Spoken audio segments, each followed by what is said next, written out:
Halo, selamat pagi. Salam jumpa dengan saya, Abdel Gamel Nasser, redaktur harian Cendrawasih Pos. Kita bertemu pagi ini dalam program Dua Arah, sebuah program dari Cepos TV yang membahas banyak isu dengan menghadirkan beragam narasumber dengan berbagai latar belakang untuk kita bahas tuntas, termasuk bagaimana mencarikan solusi dari persoalan-persoalan yang terjadi di Papua. Saat ini saya sudah bersama dengan seorang narasumber yang belakangan sedang ramai dibahas di media sosial. Beliau adalah salah satu konten kreator, cukup aktif di media sosial.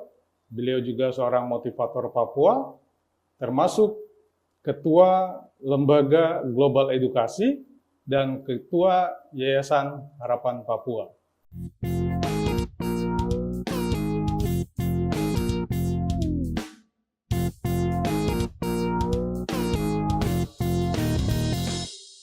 Pak Jose Alvan Ohei SS MHum.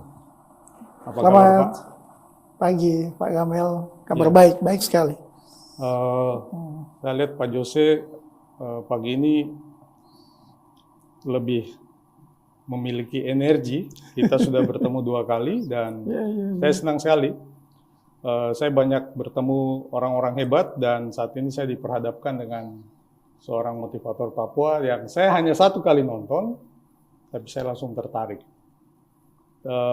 Saya termasuk orang yang suka mengkritisi, suka menganalisa, dan saya agak heran karena setelah menonton kok saya langsung tertarik. Artinya memang apa yang disampaikan oleh Pak Jose lebih banyak yang nyambung dan mudah ataupun enak untuk kita terima, seperti itu. Kondisi sosial, kondisi lingkungan, ternyata banyak juga dibahas oleh Pak Jose dan itu yang nonton ribuan orang.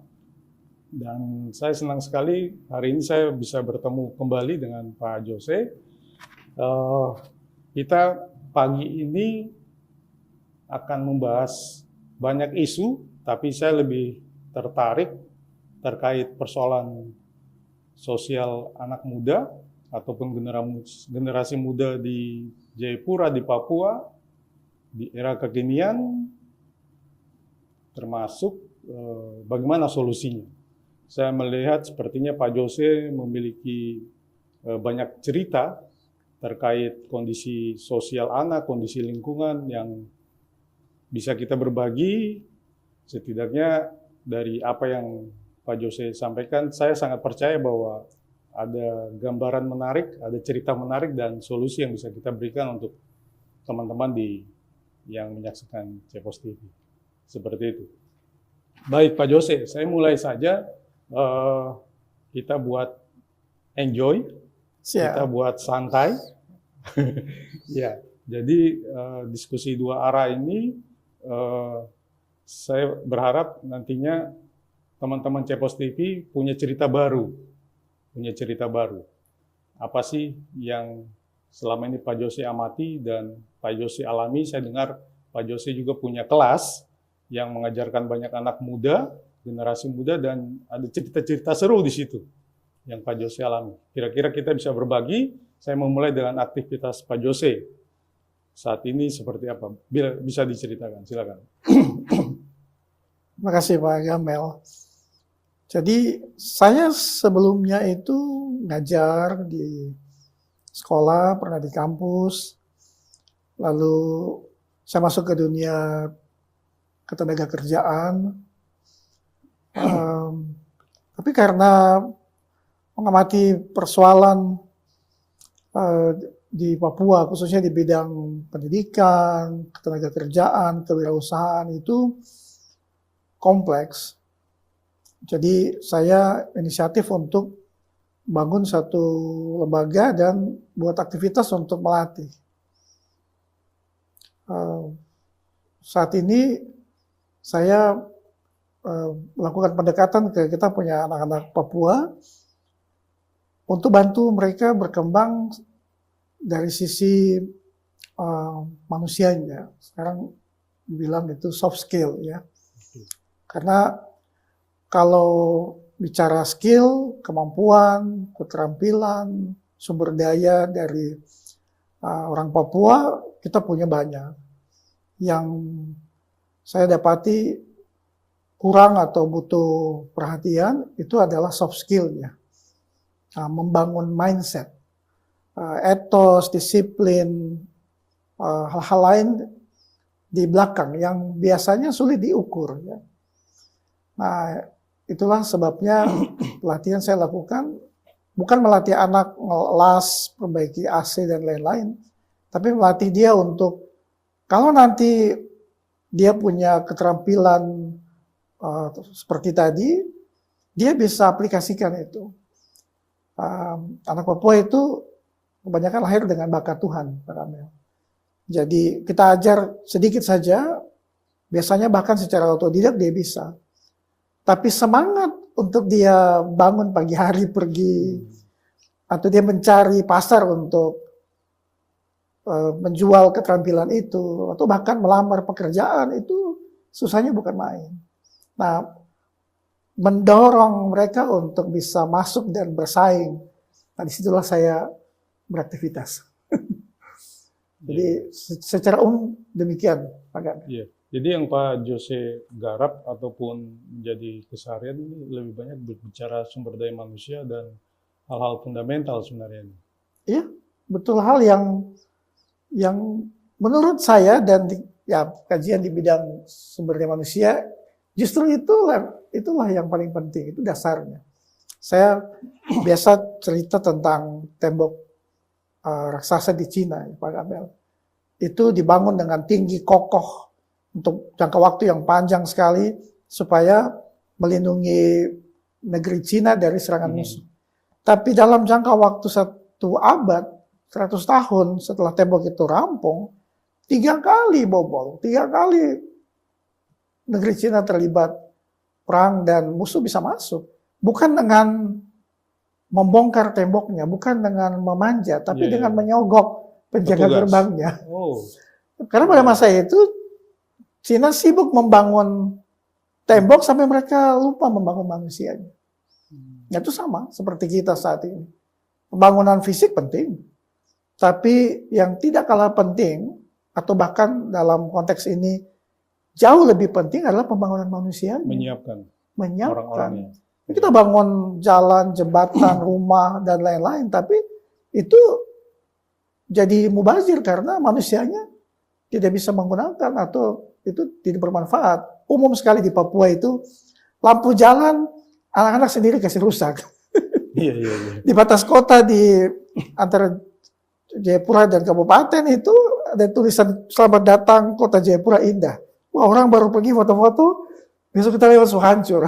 Termasuk tulisan apa I love Jayapura di APO itu sepertinya sudah mulai banyak rusak-rusak. Betul. Ya. Jadi membangun fasilitas puskesmas, sekolah, kantor bagus-bagus yang menggunakan itu masyarakat di sekitar justru merusak. Nah, kan ada yang salah loh. Itu kan untuk kita. Kok kita merusak? Tak karena manusianya tidak dipersiapkan sebelum membangun bangunan fisiknya. Itu gambarannya sebagai pengantar, Pak Kamil. Iya. Jadi ketika sehebat apapun pembangunan, manusia atau orang-orang yang tidak disiapkan, ya mungkin dia tidak terlalu paham apa sih manfaat dari infrastruktur atau pembangunan itu sendiri. Akhirnya ada sikap-sikap yang nakal mungkin, merusak dan lain sebagainya. Ya betul Pak Kamil, dari sisi negatif demikian. Sisi yang lain adalah sumber daya alam dan apapun berkat Tuhan yang tersedia diberikan di atas tanah ini jadi sia-sia. Saya biasa bilang, sumber daya manusia lebih penting daripada sumber daya alam. Sedikit sumber daya alam dikelola oleh SDM yang mumpuni, dia akan jadi sesuatu. Kita bicara soal desa-desa wisata misalnya di Nusantara ini, di Jawa. Itu hanya kampung kecil, kebetulan ada kali sedikit, karena kepala desanya punya SDM yang bagus, dia sekolah, dia mikirnya baik, dia kumpul warga, kemudian dia cerita sama mereka. Ini bisa kita manfaatkan ini. Kita bisa jadi suatu desa wisata di mana orang-orang datang. Tapi gimana caranya? Nah, kalau kalian mau, ini gambarnya, ini perinciannya. Tapi harus sama-sama. Nah, mereka garap itu jadilah wisata air di Jawa Tengah, di Klaten ya. Orang datang ke situ dari sungai kecil yang mengalir dibikin semacam waduk. Di dalamnya taruh ikan-ikan yang bagus, taruh motor di bawah, orang datang foto-foto, itu pemasukan PAD-nya luar biasa. Sedikit SDM tapi sedikit SDA tapi SDM-nya bagus jadi. Nah, kita di Papua ini SDA-nya melimpah. oh ya, SDA-nya melimpah, pantai bagus, sungai, air terjun, hutan bakau, segala macam. Tapi karena sumber daya manusianya belum didekati, belum dibina, belum dibangun, maka mubazir barang itu. Kita mau pergi ke suatu tempat wisata, kita mikir, aduh ini harus bawa uang berapa? Bayar ini, bayar itu, segala macam. Aduh, mending kita tempat lain saja. Mending kita. Jadi orang lokal saja dan wisatawan domestik kurang minat. Apalagi dari luar mau datang kemari. Jadi ada cara berpikir yang perlu kita ubah sama-sama. Nah, di bidang inilah saya merasa belum banyak disentuh. Kemudian saya masuk dan kerjakan, garap pelan-pelan selama 10-15 tahun terakhir. Iya, kita bicara SDM, siapa sih yang bisa berperan untuk merubah mindset-mindset itu? Semua pihak, Pak Gamel. Keluarga, orang tua, segala macam. Betul. Di tingkat terkecil ya. Benar. Strukturnya dia dimulai dari dalam rumah. Tapi di rumah saja tidak cukup. Itu ruang lingkup paling mini, paling sederhana. Rumah membentuk lingkungan. Lingkungan membentuk komunitas. Komunitas itu dia membentuk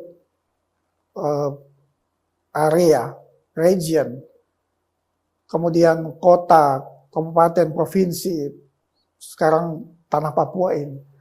Di dalamnya ada pemerintah, di dalamnya ada bidang pendidikan, di dalamnya ada lingkungan, di dalamnya ada religi ya, gereja, tempat ibadah, semua. Ada pihak-pihak di luar pemerintah yang harus semua bekerja bersama-sama. Tadi ada menyebut pemerintah. Saya coba menyinggung saja. Tentunya pemerintah juga tidak menutup mata dengan kondisi ini. Ada hal-hal yang sudah disiapkan, dilakukan, atau mungkin respon dari masyarakat atau pendekatan yang dirasa kurang, pola pendekatan yang dirasa kurang masuk, akhirnya tidak sejalan gitu. Kelihatan jelas bahwa bidang pembangunan sumber daya manusia ini belum menjadi perhatian. Misalnya, pemerintah punya bidang divisi bagian untuk pembangunan fisik. Itu proper sekali, itu lengkap dilakukan dengan segala hal. Banyak dana dialokasikan ke situ. Tapi untuk pembangunan manusia, hampir tidak ada. Ada Badan Pengembangan Sumber Daya Manusia ya, BPSDM di provinsi, di Pemda, tapi itu untuk aparatur negara. Untuk masyarakat tidak ada. Jadi saya termasuk sering kalau ada forum-forum memberi saran tentang betapa penting untuk membangun suatu institusi yang khusus mengurus pembangunan sumber daya manusia. Jadi tadi Pak Gamil bilang soal hubungan dengan pemerintah, apa yang pemerintah sudah lakukan? Ya pemerintah sudah lakukan, tapi karena identifikasinya belum spesifik, maka penanganannya juga mungkin belum tepat sasaran. Misalnya, kalau saya mau ambil contoh di sekolah, sekolah punya peran luar biasa untuk membangun manusia. Tapi arah dan tujuan sekolah itu melalui sistem pendidikan yang diatur oleh Kementerian pendidikan. Sekarang bagus karena sudah dibagi ya. Tadinya satu kementerian, sekarang dibagi 3. Salah satunya adalah Kementerian Pendidikan Dasar dan Menengah. Itu adalah mengajar anak, pedagogiknya. Anak diukur kemampuannya berdasarkan nilai-nilai sebagai hasil dari suatu proses belajar sepanjang tahun, 1 tahun ajaran. Nah, cara demikian tidak akurat karena kita tidak bisa gunakan satu skala standar nasional, satu alat ukur untuk menilai anak-anak dengan karakter, kemampuan, bakat, minat yang sangat beragam. Cara ini sebenarnya sudah ketinggalan zaman ratusan tahun, tapi tetap digunakan. Tapi di negeri-negeri maju sudah dilakukan semacam improvisasi. Sekolah sudah tidak hanya mengajarkan ilmu pengetahuan, tapi juga mulai membina budi pekertinya.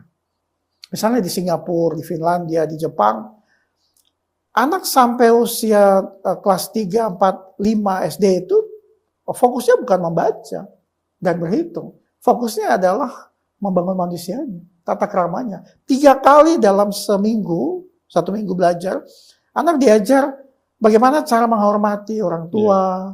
Karakter ya? Karakternya dibangun. Kalau ada guru bawa HP datang, taruh di atas meja, guru bilang, ini HP-nya siapa? Nggak tahu, punya kamu bukan. Wah, berarti ini bukan punya kita semua ya. Ini punya seseorang, ini HP orang mungkin ketinggalan. Kita apakan HP ini ya? Anak-anak kita cari orangnya, nggak usah. Ini orangnya lagi nyari HP-nya. Kita taruh saja. Tadi dia ketinggalan di sini, nanti orangnya balik ke sini. Anak diajar gitu. Di Indonesia masih ngajar, jangan mengambil barang orang, itu haram. Jangan larang membuang sampah sembarangan, teori, teks.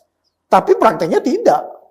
Nah, kalau di negeri maju, anak diajar seminggu 3 kali. Diajar pipis sendiri, diajar tunduk pada orang tua, diajar caranya hidup. Nah, itu yang perlu dilakukan juga di sekolah.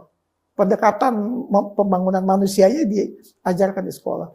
Guru misalnya di sekolah, saya pernah ngajar di sekolah, jadi saya paham sekali tantangannya, cukup kompleks. Durasi belajarnya singkat. Muridnya bisa overloaded, kebanyakan. Satu kelas 40 siswa. Itu di Indonesia? Iya, di Papua ini. Oh, oke. Pak Kamil tahu bahwa jumlah kelahiran meningkat di daerah kita.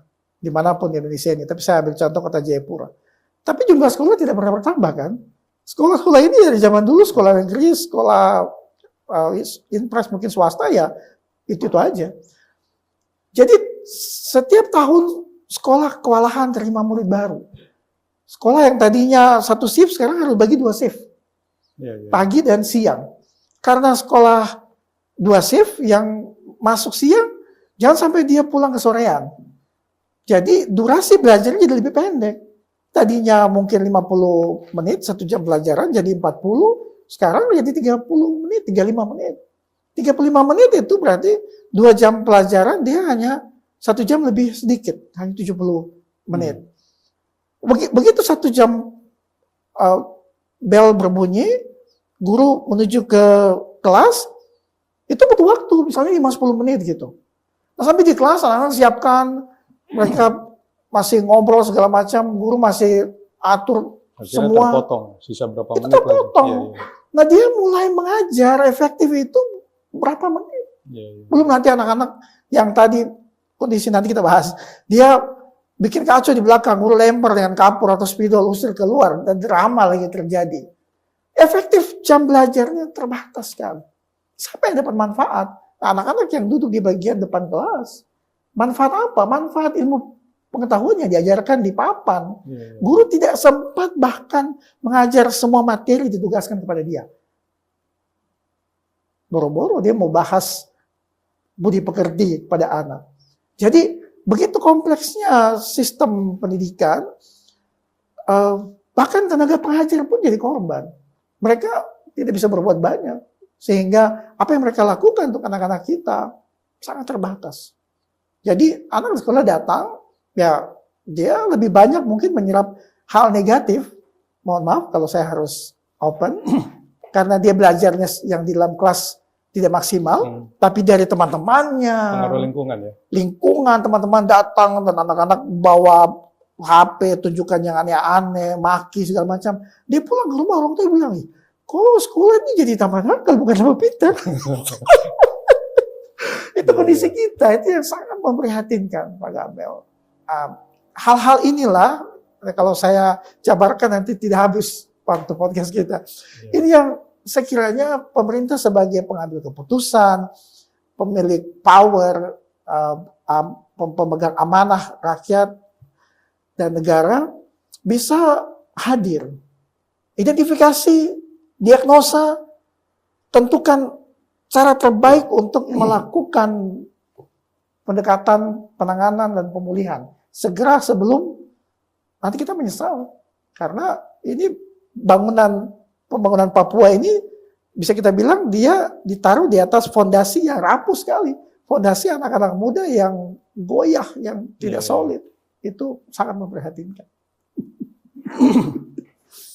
Iya, kita lebih banyak bicara SDM dan sepertinya ini menaruh titik awal. Kalau bicara SDM, saya kira kita tidak lepas bicara orang-orang pertama. Ini bicara orang pertama ini anak-anak mudanya juga ini. Kalau tadi Pak Jose lebih pada dasar, kita coba naik ke tingkat generasi muda, anak-anak muda di Kota Jayapura. Kita lebih melokalkan seperti itu. Kalau Pak Jose sendiri melihat dari cerita yang Pak Jose sampaikan, masih seperti itukah kondisi yang belum disiapkan akhirnya pengaruh lingkungan dari rumah, keluarga, ditambah lagi dengan solusi yang diberikan oleh pemerintah belum sepenuhnya tepat, berdampak pada pembangunan dan lingkungan khususnya di Kota Jayapura. Iya, benar. Ya, saya pakai sampel Kota Jayapura, ibu kota Provinsi Induk, ibu kota tertua di tanah Papua, kota paling besar di Papua. Jadi harusnya kan jadi barometer. Kegiatan apapun dilakukan jadi pilot project. Pun demikian, Jayapura ini, ya, anak-anak gaul bilang Japraks. Japraks. Oke. Jumlah pengangguran paling tinggi. Itu ironis karena perusahaan yang beroperasi di kota ini sangat banyak. Dan peluang kerja, kesempatan terbuka dengan luas. Tapi angka pengangguran luar biasa. Angka buta huruf di Kota Jayapura juga tidak rendah. Tinggi. Ada dalam satu pertemuan dengan Dinas Pendidikan, kepala sekolah cerita anak-anak SD yang menjelang ujian nasional masih belum bisa baca atau belum lancar membaca. Bayangkan. Iya. Saya beberapa kali dengar, termasuk bahkan mahasiswa untuk menulis tanda tangan dan lain sebagainya ini masih dipandu seperti itu. Ya, saya agak sensi ke situ, tapi Pak Gamel sudah sebut. Nah, mulai dari sini, kampus menyalahkan SMA, SMU, SMA menyalahkan SMP, SMP menyalahkan SD, SD menyalahkan PAUD atau orang tua. Nah, orang tua menyalahkan siapa? Tuhan. Jadi anak SD-nya kondisi demikian. Anak-anak SD ke sekolah bawa HP, kemudian mereka sudah terpapar, terekspos dengan konten yang tidak-tidak. Kemudian di SMP sudah pacarannya sudah aneh-aneh. Ya. Angka kehamilan remaja tinggi sekali. Kemudian ya kita harus bilang bahwa angka HIV/AIDS di Kota Jayapura juga tidak rendah, cukup tinggi. Lalu gaya pergaulan yang ada itu terlalu serba boleh. Tingkat kecelakaan yang termasuk sangat memprihatinkan bagi saya adalah kematian dini. Jumlah kematian anak muda di kota ini, menyedihkan sekali. Setiap kali ambulans lewat dan orang bilang, ini siapa punya anak ada meninggal. Ini saya pikir ini orang Papua sudah mau habis kan kalau anak-anak mati terus begini. Sakit. Ya, ya kita selalu dengar sakit apa, paru-paru, sakit apa, lambung atau apapun. Ya kami orang penelitian dan pendidikan ya biasa tahu kenapa dia meninggal.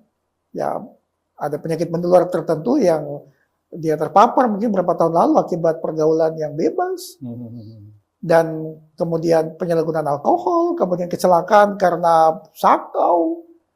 Belum lagi kalau kita bicara soal transaksi bebas barang dari negara tetangga. Border kemarin.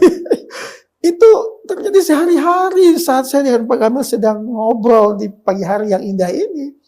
Kita tidak bisa senyum sebenarnya, kita sedih sekali kondisi tanah Papua semacam ini. Dan sampelnya dari kota paling maju di tanah ini, yaitu di Papua.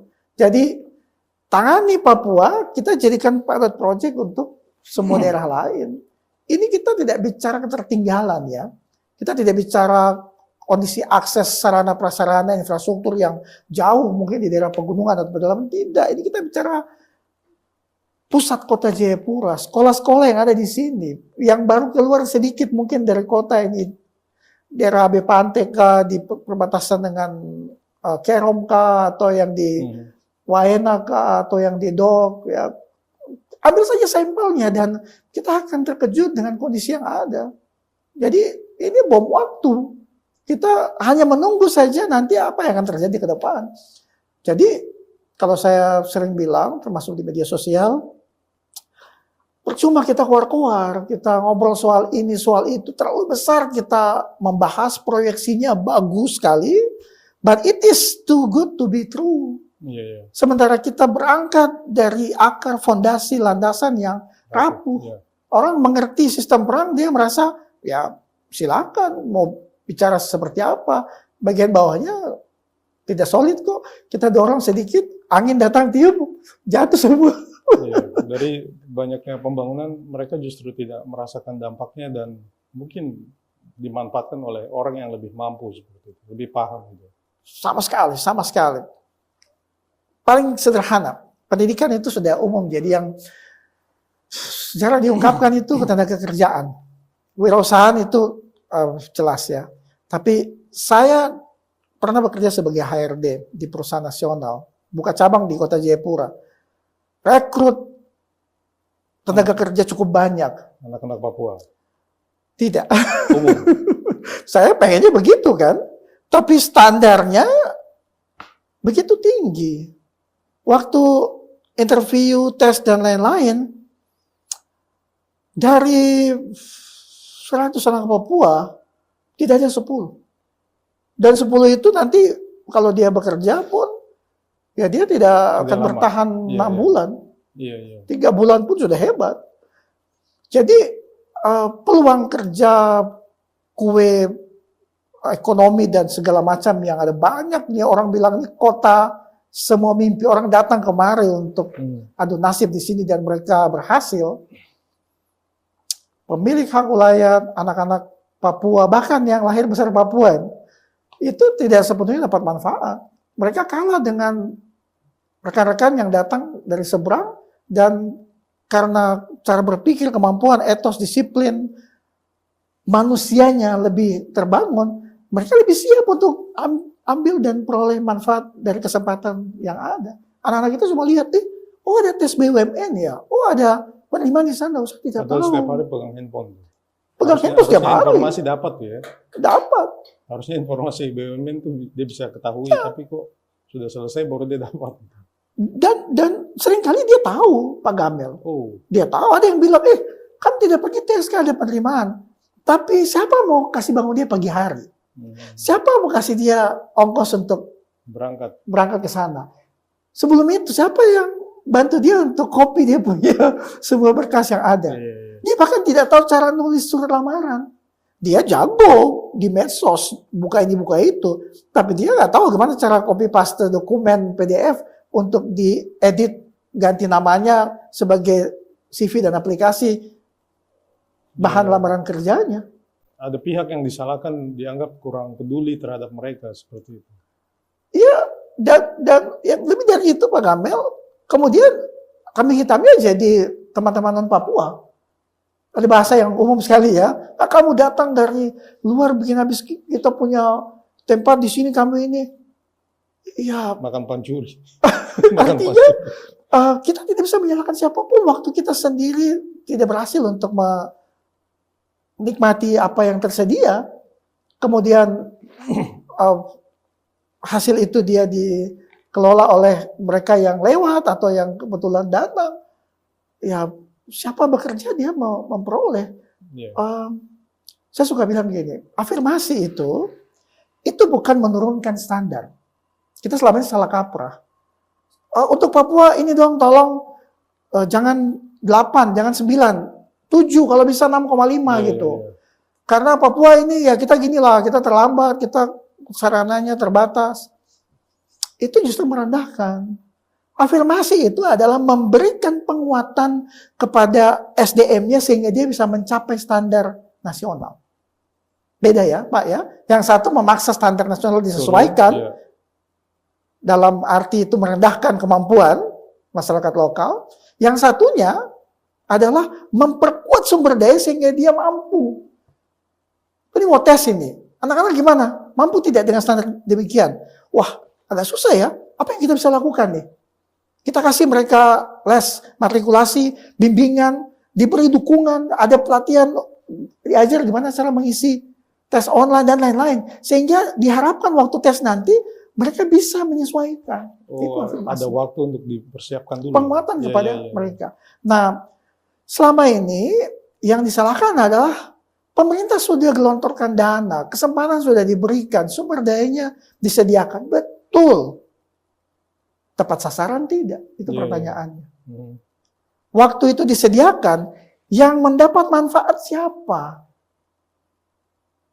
Anak-anak Papua hadir tidak?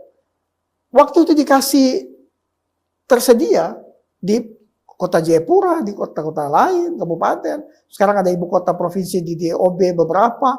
Jadi kota-kota, calon kota-kota besar. Apakah orang Papua dapat manfaat di situ? Nanti lagi-lagi bukan orang Papua. Kenapa? Orang Papuanya tidak siap. Dia belum bisa melihat. Saya bisa bilang, teman-teman yang sudah dibangun jiwanya, mindsetnya, waktu mereka tiba di tanah Papua ini, di kota-kota di Papua ini, mereka melihat semua hal, mereka connect. Wah, ini kesempatan nih. Ini peluang. Ini peluang nih. Yeah. Wah, saya bisa dicuci motor. Wah, saya bisa. Ini belum ada di sini kayak gini ya. Oke, saya bikin. Nah, adik-adik kita tinggal di sini tidak mampu untuk melihat. Setelah orang bikin, wah bisa ya, bisa ya. Nah terus apa salah teman-teman dari luar Papua dong? Hanya karena mereka bisa melihat dan kita tidak, itu tidak berarti mereka bersalah gitu. Justru semestinya waktu kita sadar bahwa ini bisa ya. Nah kita ATM, amati, tiru, dan modifikasi. Saya mau bikin juga. Tapi pada kenyataannya tidak. Sudah cukup lama sejak otonomi khusus dan ada banyak kesempatan. Ya kita punya adik-adik dan secara umum kita orang Papua tidak melakukan apa-apa. Alasannya karena pembangunan manusianya belum menyentuh lubuk hati paling dalam. Daya dorongnya, pusat sentral motivasinya itu belum diutak-atik kalau menurut saya Pak Gamel. Sehingga tidak ada yang membuat seorang anak Papua itu dia merasa I really have to wake up early in the morning. Saya harus bangun nih. Aduh gak bisa nih. Saya tidak bisa tinggal nih. Nah alarm tubuhnya itu belum bunyi. Sehingga dia merasa dia golek sana golek sini sampai matahari picah pun tidak apa-apa kok. Nanti dia bangun. Mama ada siapkan makan di meja. Di rumah tidak ada makanan. Mama dia di sebelah mungkin ada kah.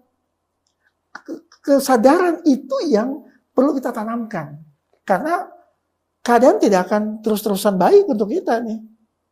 Di beberapa tempat yang belakangan menjadi tandus di negeri-negeri yang pernah maju itu ada istilah setelah semua pohon habis, manusia baru sadar bahwa uang tidak bisa dimakan. Waktu semua sumber daya tidak ada, pohon sagu di pinggir danau habis, Ikan di habis. laut habis. Orang yang tidak punya kemampuan, tidak membangun masa depan, dia sadar, saya nanti gimana ya? Nah ini masih ada kesempatan ini. Mumpung Otsus Jilid 2, kalau mau berupaya sekarang, Ya. kesempatannya sudah ada, manusianya di setting sedikit saja. Dia sudah jago nih, skillnya, kemampuan dia untuk punya daya dorong, bisa bersaing, semangat untuk bangun dan bertindak, itu yang kita harus bangun, harus bina dari sekarang, Pak. Tadi Pak Jose sampaikan, saya menyimpulkan, infrastruktur lagi dibangun, pemerintah sedang menyiapkan semuanya, SDA-nya berlimpah. Tuhan telah menyiapkan atau memberikan kelebihan banyak pada orang Papua, dikasih sedikit saja dia akan lebih dari yang dibutuhkan. Tapi kok masih belum bisa mengikuti gitu loh. Adaptasinya atau ya kita sebut bahwa masih banyak hal yang SDM yang kita harus benahi gitu. Padahal semuanya ini sudah ada nih, gambarannya itu sudah ada, strukturnya itu sudah ada. Kenapa ini? Ada clue-cluenya atau ada poin apa yang harusnya kita buka kuncinya seperti itu? Kata yang sering dipakai tadi sudah saya sebut juga Pak Gamel, afirmasi. Tapi afirmasinya itu dia afirmasi yang benar. Kata lainnya adalah keberpihakan.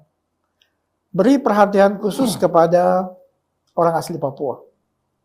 Jangan dilepas. Mereka, kita ini, secara jujur saya harus bilang, belum siap bersaing. Belum siap bersaing. Harus dibina. Karena sivilisasi, peradaban, modernisasi kita masih pendek. Kalau kita harus bersaing dengan teman-teman yang sivilisasinya lebih panjang, ratusan ribuan tahun, misalnya teman-teman dari Nusantara ini kalah. Itu kalau di salah satu konten saya, sama seperti anak-anak main bola di halaman rumah, kemudian dibawa ke stadion utama Gelora Bung Karno, suruh lawan Persija Jakarta. Chaos, kalah. Nggak bisa. Orang Papua itu harus diberi keberpihakan dan afirmasi. Misalnya proposal saya adalah mulai dari tumbuh kembangnya, kemudian pendidikan di sekolah, lalu kesempatan yang diberikan kepada mereka, kasih khusus, jangan digabung. Ada yang bilang nanti tidak bisa bersaing. Ya memang tidak bisa bersaing. Sudah terbukti puluhan tahun ini tidak bisa. Jadi pendekatan kita ganti dulu. Anak Papuanya di data dikhususkan. Jangan buka peluang untuk umum. Dan jangan atur sekolah umum. Papua di coding, kasih label, mereka diberi persiapan. Yang lain boleh tes. Ini tesnya sama nih. Tes ASN, tes BUMN, tes perusahaan, tesnya umum. Tapi khusus orang asli Papua, ada sesi persiapan untuk dia. Dia datang kelas 1 sampai beberapa bulan sebelum itu, dia dilatih dulu gitu. Cara ngisi tesnya, tes online atau materi tesnya, dimatrikulasi dulu. Sehingga scale-nya up dulu, baru dia siap bersaing dengan yang sudah siap teman-teman Nusantara ini. Kalau kita lepas saja mereka bersaing, ya kembali ke drama Tarkam lawan Persija, pasti kalah gitu. Kemudian setelah kalah, ngomel, setelah kalah demo. Jadi, identifikasi di awal tadi kita sebutkan, oh ada permasalahan SDM ya, oh kondisi semacam ini ya, oke baik. Terus apa selanjutnya? Ya selanjutnya adalah afirmasi. Afirmasinya kayak mana? Ya data anak Papua. Setelah didata, kondisinya diklasifikasi, lalu disiapkan gitu. Yang paling memprihatinkan bagi saya Pak Gamel adalah penyerapan tenaga kerja saja. Kenapa banyak kesempatan anak Papua tidak bisa masuk kerja? Nah, Pak Jose sempat menjadi HRD, punya cerita di situ. Banyak Pak. Kayak tadi, tidak ada dorongan dari dalam diri untuk pergi dan mendaftar. Setiap hari di meja saya ketika menjadi HRD itu ada saja security antar, Pak, ini ada lamaran. Saya buka cari, ada Farm Papua ke tidak? Ada nama Papua ke tidak? Hampir tidak ada. Itu berarti setiap hari di perusahaan-perusahaan di kota Jayapura, dari yang besar sampai toko kelontongan, itu ada anak non Papua antar berkas lamaran.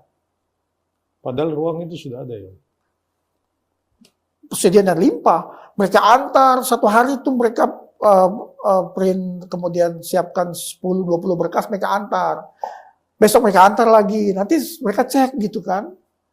Nah, anak Papua hampir tidak ada. Kalaupun ada, sudah. Kita hubungi, kemudian mereka datang wawancara. Penampilannya, datang waktu wawancara itu terlambat. Oke lah, kita toleransi. Sudah sampai di depan meja. Please introduce yourself. Tidak mengerti. Oke. Silakan ceritakan tentang diri Anda.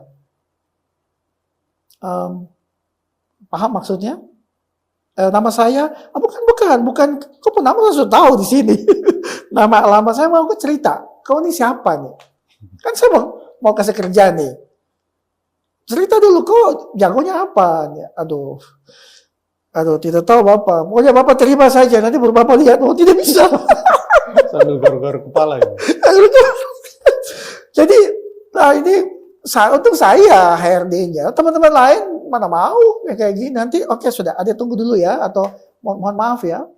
Kalau saya karena memang bidangnya saya gali kan. Akhirnya kita bawa presentasi di atasan. Bos, ini bisa nih. Nanti kasih waktu lah, saya permak dikit lah. Sedikit. Tapi beberapa orang yang punya niat demikian dan tidak ada cas lembur apa ekstra untuk tindakan semacam itu kan. Apalagi HRD dia kejar target untuk turnover. Jadi, aduh, maaf adik, kami tidak bisa. Yang lain yang datang, yang sarjana ekonomi, yang penampilannya bagus, yang sudah punya pengalaman kerja dan lain-lain. Akhirnya lagi dan lagi anak Papua tersingkir karena dia harusnya tidak datang sendiri. Dia harusnya ada yang siapkan dia. Nah, itulah salah satu aktivitas saya di Yayasan Harapan Papua dan Global Edukasi. Saya siapkan anak-anak Papua ini, kemudian HRD menghubungi ke saya. Pak, kami butuh ini ada 10 orang nih. Pak, nanti minggu depan akan ada walk interview nih. Oke, siap. Anak-anak yang sudah saya siapkan, kirim. Ya, dari 10 yang saya kirim, 5 mungkin lah, atau 3. Itu baru di interviewnya, nanti mereka mulai kerja, harus ada pelatihan lagi bagi mereka untuk siap. Tidak gampang, Pak. Dan karena kondisinya tidak gampang, maka tidak bisa dipandang sebelah mata. Ini ada PR besar sekali, semua orang harus kerja bersama-sama, sinergi. Pak Jose, kalau bicara afirmatif, saya kira itu sudah loh. Di bidang aparat keamanan didominasi peluang lebih besar 80-20. Politik ada peluang 100%, kepala daerah juga diberi ruang untuk itu. Atau ada yang kurang? Di sudut pandang saya itu bukan afirmasi, Pak, itu kesempatan. Tadi ya, afirmasi itu keberpihakan. Kesempatan bisa dikasih besar. Yang ngisi ini ada dan siap tidak. Oke, sekarang kita mau nih, ini contoh kegiatan saya sehari-hari. Dinas Ketenagakerjaan Kota Jayapura misalnya meminta kepada semua perusahaan yang beroperasi di daerah administrasi kota, harus ada porsi untuk orang asli Papua. Jadi dari penerimaan 10, paling tidak 3 orang asli Papua. Malah kita sempat minta 50%, jadi 5, 50-50. Ada, peluangnya ada. Oke, siap. Sekarang anak Papuanya datang tidak? Dan yang datang kayak tadi memenuhi syarat tidak? Baik, Pak Jose. Bicara karakter SDM ini, saya agak tertarik. Saya tidak tahu apakah teman-teman di Papua ini lebih senang bekerja sebagai ASN, karena mungkin ya, kalau belum ASN itu belum kerja gitu. Sementara tadi Pak Jose sendiri sempat sampaikan bahwa sebenarnya ruang itu banyak gitu. Kesempatan itu sudah banyak diberikan. Tapi sekali lagi soft skill dan lain sebagainya, kesiapan, itu yang masih perlu diakali, disiapkan, seperti utak-atik seperti itu. Kita butuh solusi seperti apa yang bisa kita sampaikan kepada teman-teman yang mungkin belum mendapatkan kesempatan pekerjaan. Kesempatan sudah ada, tapi mungkin soft skill-nya atau seperti apa gitu. Iya. Sekali lagi, kesempatan terbuka dengan luas. Pertanyaannya apakah SDM-nya siap, mampu, dan mau untuk mengejar dan mengisi kesempatan yang ada. Kalau yang dituntut selalu kesempatan, nanti selamanya itu akan terus menjadi kesempatan. Dan yang dicari hanya selalu dan semata-mata kesempatan. Misalnya, dari sekolah minta kesempatan untuk pendidikan. Pemerintah sediakan, dan itu sudah dilakukan selama ini. Sampai selesai, ada yang dapat beasiswa, bahkan sampai ke luar negeri, ya, kesempatan. Nah, setelah selesai pendidikan, masih lagi minta kesempatan untuk bekerja. Nah, saya termasuk yang kurang setuju, karena bagi saya, jika seseorang dilatih, dipersiapkan, disekolahkan, tujuannya adalah untuk menciptakan kesempatan, atau untuk memampukan diri mengisi kesempatan yang ada. Nah, kalau sudah selesai, dia sekolah sampai sarjana, pasca sarjana, kemudian kita minta, adik, pulang sudah. Dia bilang, terus pulang saya di mana, Ya, Pak? ngapain? Lah saya kasih sekolahku itu untuk supaya kau ciptakan kesempatan itu, supaya kau mampu untuk lihat. Masa sudah selesai, berarti saya kasih kau duit, jadi kita gagal dong. Itu cara berpikirnya. Harusnya kalau sudah selesai, jangan tanya lagi. Kembali dan ajar sama pemerintah di sini. Kita harus bikin begini, kita harus bikin begini. Jangan kembali, hamba lagi. Jadi Bapak kasih sekolah saya, baru Bapak tidak kasih saya kesempatan untuk kerja. Nah, adik ini yang lokal saja, yang tidak sekolah di luar negeri, kita susah urus. Baru adik punya ilmu banyak dari sana datang, ini kita mau taruh di mana? Akhirnya teman-teman ini jadi mengabdi ke tempat lain gitu. Artinya Pak Gamel, pengetahuan pedagogik tadi, kognitif, kemampuan intelektual, itu dia tidak bisa disamakan dengan kecerdasan emosional. Orang bisa pintar, tapi tidak semua orang bisa mampu untuk melihat peluang yang ada. Pak Gamel ingat mungkin waktu sekolah dulu, kita di kelas ada teman-teman yang cerdas sekali, pintar. Mereka duduk paling depan, ranking 1, 2, 3. Ada teman-teman yang biasa-biasa saja. Sekarang kita lihat justru yang biasa-biasa ini yang jadi pejabat. Kemudian yang pintar-pintar itu justru kita tidak dengar kabarnya. Mungkin baiknya jadi pegawai karyawan biasa. Karena cerdas secara intelektual, belum tentu cerdas secara emosional. Kecerdasan emosional ini yang sebenarnya anak Papua itu sudah punya bakat. Dia perlu kita dorong. Supaya dia mampu untuk mengembangkan kesanggupan berpikirnya. Sehingga dia bisa melihat, wah ini saya harus bagaimana ya. Jadi menciptakan peluang itu bagus. Memberikan kesempatan itu baik. Tapi kita tidak mau orang Papua terus bergantung pada kesempatan. Berapa lama kesempatan disediakan. Dan sayangnya selama kesempatan ini ada, itu pun tidak menjawab seluruh persoalan. Kesempatan itu pun masih belum bisa menyelesaikan masalah. Ya ada kesempatan, tapi tetap saja kita tidak bisa penuhi target, kriteria, waktu fit and proper, tidak mumpuni. Atau tidak betah, tidak endure, bertahan di posisi tersebut. Nah, jadi, menjawab pertanyaan Pak Gamel tadi, apa solusinya? Kita mulai dari akarnya. Mulai dari lingkungan paling dekat. Tadi di awal kita sudah sebutkan. Keluarga ya. Keluarga.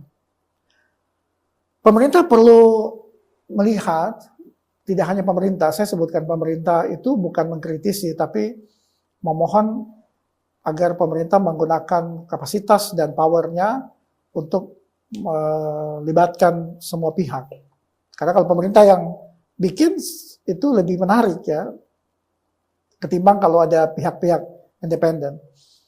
Nah, pemerintah perlu ambil inisiatif di muka untuk mulai mendata keluarga demi keluarga di lingkungan. Apakah RT RW perannya berjalan? Apakah setiap rumah orang asli Papua itu kondusif untuk hidup? Anak-anak yang bertumbuh dan berkembang di rumah itu, dia menerima apa yang seharusnya tidak?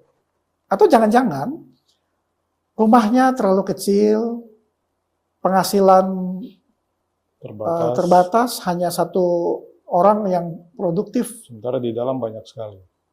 Pakai gaji pensiun TT untuk kasih hidup anak di kartu keluarga ada 17. 17 itu cucu-cucu semua yang paling banyak. Karena mama bawa anak datang store, masuk di TT dan nenek punya kartu keluarga.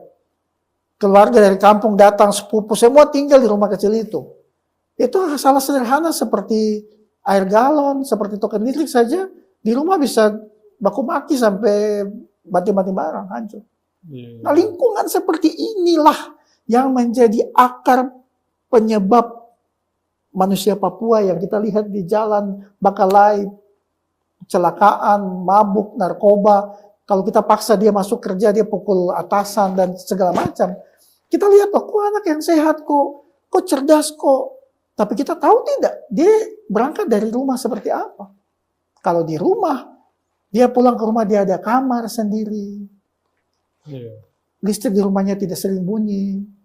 Kondisi rumahnya itu baik. Nyaman. Dia punya saudara perempuan itu tidak bikin masalah. Orang datang kemari Bakalai dan segala macam. Suasana itu akan bikin dia jadi manusia lebih baik. Psikologinya. Psikologi. Kita harus jujur bahwa mayoritas masyarakat Papua ini ada di lingkungan yang auranya negatif. Hari-hari kita dengar orang baku bicara, caci maki beredar. Anak-anak bertumbuh di lingkungan seperti itu. Toksik. Apa yang kita harap? Toksik. Dan toksik itu dia bukan karena pergaulan di luar. Toksik justru di rumah. Orang tua jadi pembuli pertama bagi anaknya. Jadi ini mau salahkan siapa? Dan siapa mau help? Maka dua hal Pak Gamel dan teman-teman Sobat Cepos dimanapun yang mendengarkan. Saya harap sekali pemerintah memberi perhatian dan segera bertindak di kesempatan pertama setelah pejabat definitif. Dua hal.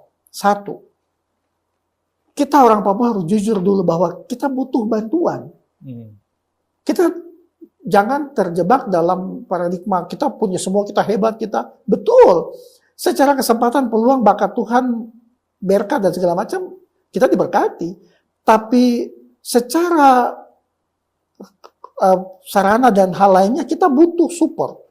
Kita butuh. Kalau kita sendiri tidak pernah mengakui kita butuh bantuan, need help, nanti kita tidak akan pernah membuka diri untuk support dari manapun. Jadi mungkin kita punya gaya memberi, saya paling hebat itu kita turunkan bahwa iya kami butuh, kondisi kita butuh pendampingan, kita butuh support. Gimana ya supaya kita dagang ini kios bisa selalu buka sepanjang tahun. Jangan kita buka kios 1 bulan, 6 bulan tutup. Kita butuh gimana cara pengelolaan modalnya, kita butuh. Nah, jangan kita selalu bilang, saya sudah tahu, saya sudah. Itu satu. Kitanya harus jujur bahwa butuh bantuan. Kita butuh support. Tolong pemerintah bikin suatu lembaga badan, tolong bank, tolong pihak-pihak LSM lakukan kegiatan dan kami mau datang untuk dengar. Gimana cara kelola, kami punya pariwisata di Pantai Hamadi misalnya. Kenapa kita gini-gini aja gitu? Kenapa orang mengeluh kita punya parkir mahal? Masukkan dong sama kami gitu. Kita butuh supaya bisa sustain dalam ekonomi, bisa kelola uang gaji OMK itu kita pakai sepanjang bulan. Kita butuh support untuk besarkan anak-anak kita. Itu dulu, kita butuh. Buka diri. Kedua, pemerintah kami minta untuk segera lakukan sesuatu. Menjadikan support yang tadi adalah kebutuhan dari masyarakat ini. Segera lihat, kayaknya kayak gini ya. Pemikir-pemikirnya itu direkrut nih. Staf khusus di Pemda, gubernur cari orang-orang, sudah harus sistemnya diubah meritokrasi. Yang terbaik yang dipakai. Teman-teman yang selama ini aktivis di komunitas, yang peduli lingkungan, yang cerdas-cerdas dilihat, direkrut, datang kemari, sebagian alokasi dana, otsuska atau apapun dipakai, kita kelola, kita bikin program. Tolong sampaikan ide kamu bagaimana. Kita bikin, lalu kita bikin pilot project-nya. Kita coba dia dalam waktu 3-6 bulan, bisa tidak dilakukan. Jadikan satu sekolah, satu lingkungan, satu komunitas sebagai contoh. Oh, bisa nih, oke, aplikasikan. Kota Jayapura sudah, kita ke kabupaten, ke Keram, dekat-dekat dulu, di Tabi, Sereri dulu. Lalu kita jadikan ini contoh ke provinsi lain.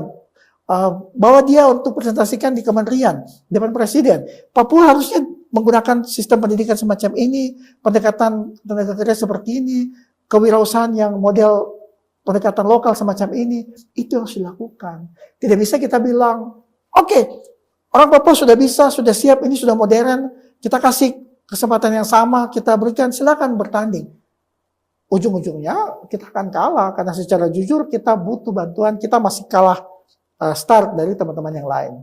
Maka kita minta, kalau saya punya bahasa itu, pemerintah daerah jangan hanya bawa daya dari pusat langsung hambur kasih ke masyarakat. Nanti daya itu dia jadi mubazir. Sama seperti sebagai contoh Pak Gamel, saya biasa pakai ilustrasi, kalau kita mengecas HP, ini ada listrik, ini ada charger HP, tapi ya chargernya dengan handphonenya tidak cocok ini. Wah, ini ada listrik, ini ada yang untuk menerima daya, tapi kalau kita paksa susah nih. Nah, ada namanya converter. Kita pakai converter, kita pasang sehingga dia jadi jembatan untuk menyambungkan daya itu masuk. Oh, connect. Dia terima daya. Selama ini dayanya ada banyak. Dari pusat, dari internasional, dari manapun. Terus orang Papuanya lowbat, butuh. Nah, pemerintah daerah dia tidak menjadi converter, dia paksa untuk masuk. Pengusaha Papua harus sama seperti pengusaha non Papua. Yang kerja proyek, anak-anak Papua harus standarnya sama. Pegawai Papua, anak-anak Papua harus sama standar nasional. Wah, tidak bisa, ini dayanya dipaksa, akhirnya rusak, akhirnya terjadi damage di lapangan. Nah, pemerintah semestinya menjadi converter dengan cara, karena dia dipilih sebagai pemimpin yang mewakili masyarakatnya, dia kan budayanya sama nih. Dia orang Tabi, dia orang Kerom, dia jadi tahu, oh saya punya masyarakat orang seperti ini nih. Dia bawa budaya lokal itu, dia presentasikan ke pusat. Cara seperti ini, Bapak Ibu sekalian yang terhormat, di Bappenas, ini tidak bisa kalau dipakai di daerah saya. Pola pendekatannya ya. Jadi programnya bagus nih, niatnya bagus. Bisa tidak kita konversikan nih? Cara ini kalau dipakai di kampung, bagi dana desa nih berapa 1 miliar untuk semua kampung. Kalau dibagi di Jawa, di Sulawesi, di Sumatera mungkin it works, berhasil. Tapi kalau kasih saja begitu nggak bisa. Nah, saya punya ide nih. Nah, tugas konversi itulah yang kita butuhkan. Bagaimana caranya mengubah daya yang ada menjadi sesuai tepat guna, tepat sasaran untuk Papua. Kemampuan mengkonversi itu, itulah yang kita minta untuk pemerintah. Pemerintah bilang, bagaimana caranya? Yusuf, kok bicara banyak saja. Siap. Saya dan teman-teman ada banyak sekali yang sekarang kerja sendiri masing-masing ini. Kumpulkan kami. Ada media Cepos nih, ada media lain. Kita bicara, kita bikin forum diskusi, kita bahas. Nah, kita jadi suatu ide-ide cemerlang yang kemudian itu diaplikasikan menjadi suatu alat konverter. Kita pakai, oh caranya begini, wah ini berhasil ini. Nah, negeri-negeri yang maju tuh Pak Gamel, itu bukan hasil tiba-tiba, ujung-ujung muncul Arab Saudi jadi sehebat sekarang. Dubai bisa bikin bangunan, di Qatar bisa ada Burj Khalifa dan lain-lain. Itu berangkat dari try and error, terus menerus. Coba ya. Kita cobalah. Coba dari kesalahan. Ayo, jangan menyerah. Belajar dari kesalahan dan sebagainya. Pasti bisa. Siap. Iya, hampir 1 jam kita ngobrol. Saya justru mendengar banyak cerita dari Pak Jose, kok saya akhirnya seperti makin resah gitu ya. Kita di Jayapura ternyata persoalannya cukup kompleks dan tidak sesederhana kita mengutarakan gitu. Memang saya setuju kalau pemerintah membuka ruang untuk orang-orang pemikir, perumus, perancang untuk duduk bersama kita memetakan persoalan-persoalan yang terjadi di Kota Jayapura. Saya kira tidak perlu harus besar-besar dulu, kita mulai dari, tadi Pak Jose banyak mengangkat, sebenarnya ini awalnya dari keluarga loh, kita bisa memulai dari keluarga gitu. Ketika keluarga sudah bagus, dia siap untuk menghadapi dunia luar, saya kira ke depannya itu malah dia akan semakin lancar gitu. Banyak masalah di tempat kita, saya sebenarnya agak berat ngomong seperti ini karena, tapi ya kita harus ngomong bahwa memang keresahan itu belum terpecahkan gitu ya, belum terpecahkan. Sekalipun optimisme perlu ada, tapi kira-kira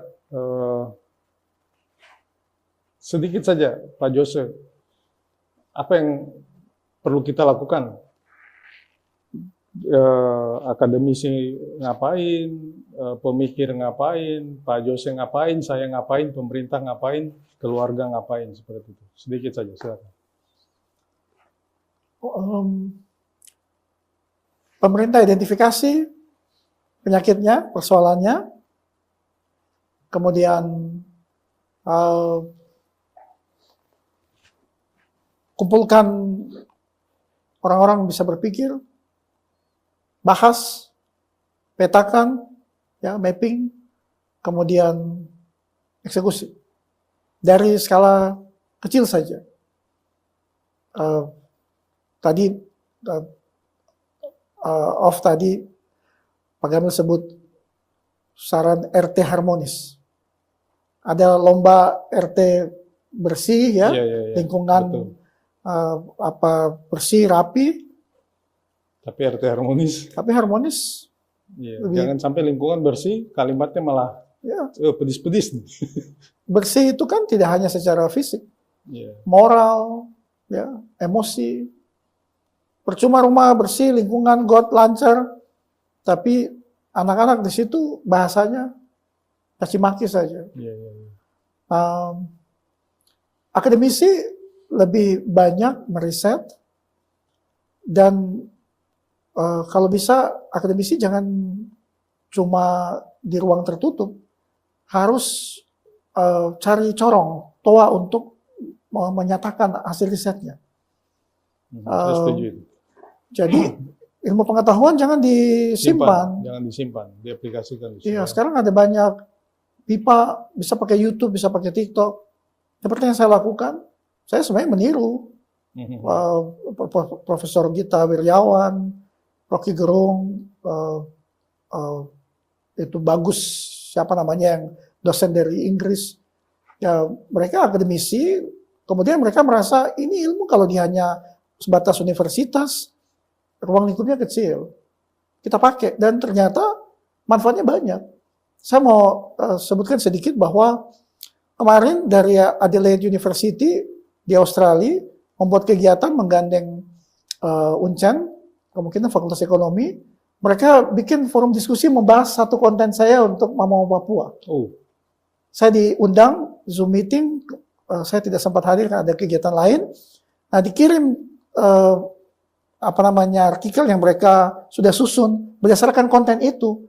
Jadi profesor tersebut sampaikan terima kasih Pak Jose karena konten singkat, tapi kami terinspirasi untuk bikin suatu kajian baru gitu. Saya lihat, wah, konten saya 6 menit bisa jadi paper yang bagus sekali. Lengkap sudah mereka dengan bahasa Inggris. Nah, itu bukti bahwa kalau kita bicara, ilmu pengetahuan itu bisa kemudian beredar, dia berkembang, dimodifikasi, diaplikasikan. Nah, itu yang kita perlu lakukan. Akademisi, orang Papua yang pintar-pintar banyak. Nah, kita jangan cuma mengkritisi. Sudah banyak orang kritisi. Kita kasih saran, kita kasih solusi. Kita bikin sesuatu. Dan Michael Jackson bilang ya, kamu tidak bisa mengubah dunia kalau kamu tidak mulai dari dirimu sendiri. Lagunya Man in the Mirror ya. Jadi kita mulai dari diri sendiri dulu. Kita orang seperti apa di rumah? Kalau kita bapak, kepala keluarga, apakah kita kasih waktu untuk anak-anak kita? Kalau kita mama, kita biasa bicara dengan anak pakai bahasa yang baik, atau anak tanya-tanya kita maki dia? Membuli dan sebagainya. Membuli dia. Apakah kita punya anak, kita temani dia belajar malam-malam? Kita larang anak pegang HP, tapi anak lihat kita 1 hari penuh kita di depan HP saja. Setiap orang harus melakukan perannya masing-masing. Kepala keluarga harus hadir, harus berperan. Selama ini kan kegagalan terbesar adalah karena kepala keluarga tidak hadir. Ya karena dia tidak ada, karena mama besarkan anak sendiri, atau dia ada pun mungkin dia tidak kerja, atau dia ya gitulah. Jadi tidak bisa jadi kepala keluarga diandalkan, tidak jadi imam untuk keluarga, tidak jadi suri toladan. Kepala keluarga harus menunjukkan bahwa dia imamnya, dia membentengi keluarga, dia memikirkan semua hal untuk keluarga. Kalau setiap kepala keluarga solid, dia akan membentuk sub lingkungan itu, yang kemudian menjadi RT, rukun tetangga. Setiap rumah tangga itu kuat, dia membentuk RT harmonis membentuk RW yang harmonis. Kelurahan itu terdiri dari banyak sekali RT dan RW, itu bisa jadi kelurahan unggulan atau desa atau kampung unggulan. Tidak gampang, mulai dari diri sendiri. Kalau dalam rumah tidak solid, orang bakal lain, siang malam anak-anak terpapar, tetangga juga begitu, dan akhirnya bakal lain ini didiamkan, tidak pernah ada komunikasi, ada singgung sedikit air hujan jatuh di halaman atau bakal lain, wah kita sudah jauh sekali, kita tidak bisa berpikir Papua yang maju ke depan 2045 Indonesia Emas, kalau di dalam rumah kita, di lingkungan kita saja kita belum bisa capai keharmonisan. Nah, Cepos dan Pak Gamel teman-teman juga sudah lakukan hal yang baik. Kalau boleh podcast semacam ini diperbanyak. Jadi undang orang datang menjadi ruang untuk diskusi, menjadi toa untuk menyebarkan, orang nonton, mereka jadi terinspirasi bikin sesuatu, pasti bisa. Kita kalau tidak mulai, kita tidak bisa harapkan hasil. Iya, saya tadi ada mengutip harus berani berbicara. Saya tuh kadang ingin berbicara tapi tahan-tahan, takutnya dibilang kok siapa jadi. Tapi itu juga. Ya, terima kasih banyak Pak Jose. Baik, kita coba closing. Itu hasil diskusi saya dengan Pak Jose Alvan Ohe, SS Menhum, seorang motivator dan konten kreator di Kota Jayapura, di Papua. Ada banyak hal yang beliau sampaikan, ada banyak masukan dan cerita menarik yang bisa kita petik. Kalau saya simpulkan, persoalan itu bisa selesai ketika dari bawahnya dulu itu sudah bisa dituntaskan. Dari bawah ini keluarga, lingkungan, hingga dia naik ke yang lebih besar. Banyak hal yang juga harus kita persiapkan terkait sumber daya manusia. Kita tidak bisa hanya membawa sebuah program, sebuah dana yang besar ke Papua, tapi tidak menyiapkan manusia-manusianya. Tadi ada kalimat konverter. Perlu rumus untuk bisa masuk, tapi saya meyakini bahwa ketika itu ditekuni, diajak ngobrol sama-sama, semua bisa terpecahkan. Seperti itu ya Pak Jose. Kiranya sampai di sini diskusi kita. Saya terima tantangan Pak Jose untuk lebih banyak ngobrol, lebih banyak berdiskusi dengan orang-orang hebat lainnya. Sampai jumpa di lain waktu. Selamat siang, shalom. Sekian.